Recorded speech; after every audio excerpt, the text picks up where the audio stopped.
manusia diberi amanah untuk menjaga dan memelihara bumi. Ini bukan hak absolut, tetapi tugas dan tanggung jawab moral.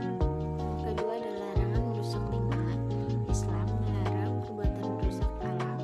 Kerusakan seperti pencemaran, penambangan liar, atau eksploitasi berlebihan bertentangan dengan prinsip Islam.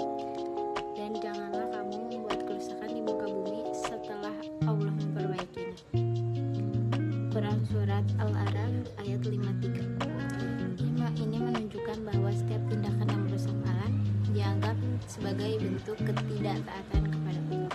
Yang ketiga ada prinsip keseimbangan atau mizan.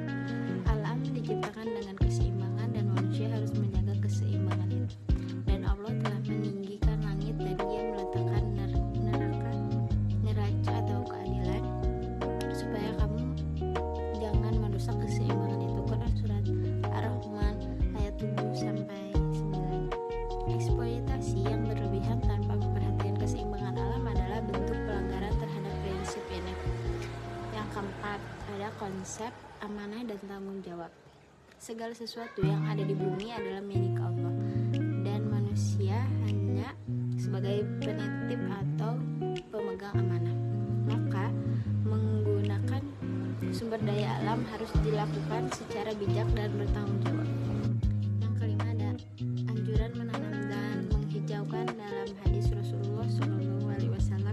Jika seseorang menanam pohon atau menabur benih, lalu burung, manusia atau hewan makan darinya, maka itu dianggap sebagai sedekah.